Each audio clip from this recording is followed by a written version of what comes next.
In today's video, I'm going to teach you how to create and customize states for a main component within your design software. This process will significantly enhance the functionality and user interaction of your components, ultimately contributing to a more dynamic and engaging user experience. First, ensure you have a main component already created in your document. A main component is essentially a reusable component that will allow you to manage different variations or states seamlessly. Once you've confirmed you have your main component set up, locate it on your canvas. Selecting it is the first step, as it allows you to access all the properties and options associated with this component.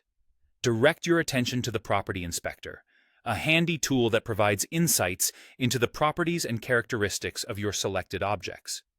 Within this section, you'll notice an area labeled Default State.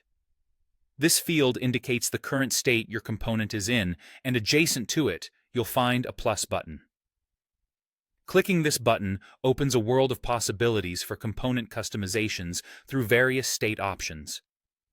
Once you click the plus button, you are presented with several choices.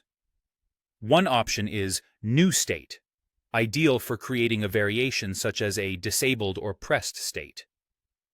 Another is the Hover State, designed for a user interaction that occurs when someone hovers over the component, perfect for desktop or hover modes. Lastly, there's the Toggle State, which is useful for on and off behaviors often seen with switches and checkboxes. Choose the type of state you're interested in. After making your selection, you'll notice this new state appears in the State Switcher area within the Property Inspector. This feature enables you to keep track of your states and manage them easily. Now comes the fun part, customizing your selected state. With the new state active, adjust the appearance to align with your vision. This might involve changing the component's color, size, or icon. Feel free to get creative and experiment until the component looks just right for the designated state.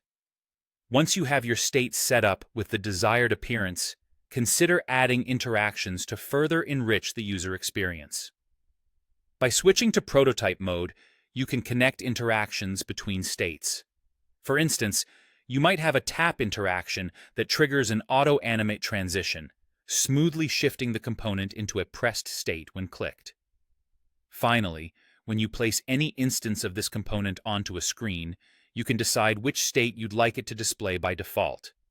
This selection tailors your design specifically to the context of the screen, offering flexibility and customization in your user interface design.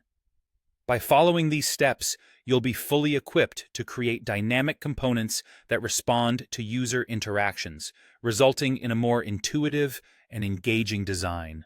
Thank you for watching, and I hope this has empowered you to take your component design to the next level.